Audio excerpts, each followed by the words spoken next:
Welcome to FedScoop TV. I'm Wyatt Cash, and I'm here today with Rob Roy, Public Sector Chief Technology Officer for HPE Security Products. Welcome to the program. Thank you, Wyatt. So we're talking at FedTalks 2016 about a variety of issues, cybersecurity, IT modernization. But my first question for you, you've been in this space a long time, and how have you seen the game change in federal IT in 2016, and has anything really surprised you? Actually, optimistically, I'd like to reflect on the fact that we haven't had another OPM breach in the last year. I prefer to be optimistic than pessimistic because pessimism has not really helped us in cybersecurity for the last 10 years or so. Things just keep getting worse, no matter how pessimistic we are. So I prefer to change that game and look at optimistically. But we haven't seen another OPM, and I think a good part of that is due to the cyber sprint that our federal CIO, Tony Scott, put on right after the disclosure of that OPM breach, where we did some common sense things like accelerating the use of two-factor authentication and patching systems. Those were very, very good ideas.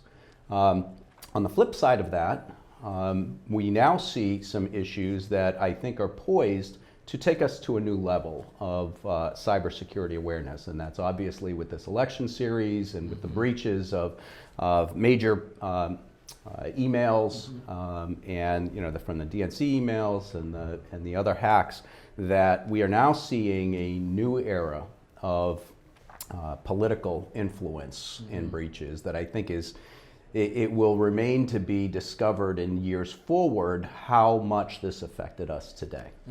Interesting point.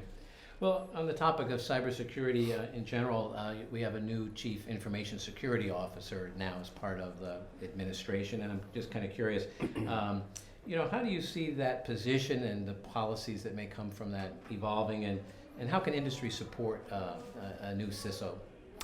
Yeah, very interesting. I think it's interesting to see the government take on those types of roles that have first been introduced into the private sector. Between a CIO in this administration, we saw the nation's first CIO, the nation's first CTO, and now the nation's first CISO. What we are seeing on the commercial side of the business is that CISO has been elevated to a board level position in organizations that take cybersecurity very seriously, like in the financial services sector. That role of that CISO is really to inform and manage the risk communications to the executive branch so that we can do a better job in addressing all of the policy and technology and processes that go into protecting the nation's citizen data, services, and operations. So I think it's a great role to have, and I think there's a clear intersection between the CISOs of the private sector that have been doing this for a long time, being able to engage with and have a focused discussion with the federal CISO to compare notes and figure out how to work together to solve these problems. Well, we're on the brink of an election and an administration turnover. Not to get into any politics here. Unfortunately, IT really is kind of a pretty bipartisan issue, I'd like to think. But tell me, regardless of who takes office, how do you see industry continuing to play a role in supporting and guiding federal IT? Sure. I think industry always has a role in investing in those areas, in innovation and new technologies to help the government solve the problems. All right. The government's role is not to invent new cybersecurity tools or IT tools and technologies, but to utilize those from the private sector and where the innovation hub really comes from in Silicon Valley and elsewhere.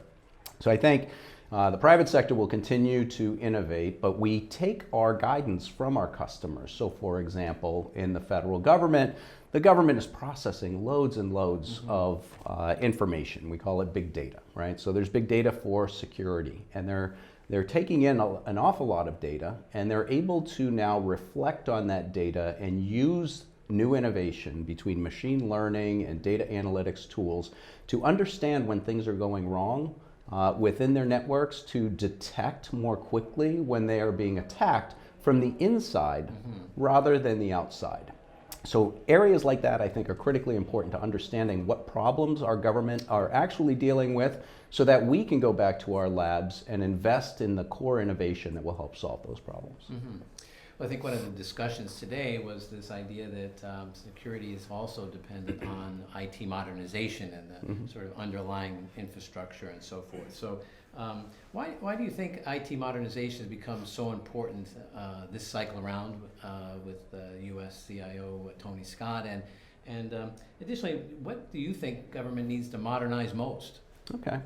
Well, it's been very interesting to see post-breach analysis in many of the most recent cases in government where a finger has often been pointed at legacy infrastructure. And then we see a White House report that says that approximately over 70% of the budget is currently targeted towards just maintaining legacy infrastructure. Now, if you put those together, legacy infrastructure is where most of the budget is getting placed today. But legacy infrastructure is also what is causing some of our most serious breaches. There's an obvious need to improve that equation and figure out how to use things like the Modernizing Government IT Act to focus on bringing those systems up to date that are most at risk, that may have the most sensitive citizen data, perhaps, or financial data or healthcare data, and look at really focusing on those systems first and bringing them up to date, or finding ways to mitigate the challenges that they have in them. There are new technologies today that enable us to secure legacy systems. And lastly, what do you see ahead for federal IT as we head into 2017? Is this where I get to be a little bit more of a crystal ball and look at the challenges of 2017? Well, I count on your optimism here as well. All right. Well, on the more pessimistic side, I would like to reflect on what I would consider the coming PII or PI storm. PII is personally identifiable information. We've seen a lot of very sensitive data from government breaches, healthcare data, financially oriented data. Email addresses and personal data from very large cloud service providers. That data is out there, and it is currently being put together by our adversaries, criminal organizations, maybe nation states, in a variety of ways, and being repackaged and resold. What are they being repackaged and resold for? Obviously, there's going to be some financial gain, but there may be other ways that we see it get used, like in this year's election. So I do think we are going to see a PI storm over the next 12 months, but it also gives us opportunity when we reflect on things like that OPM breach. We knew everything we should have been doing before that OPM breach, but catastrophic failure is what causes us to take action.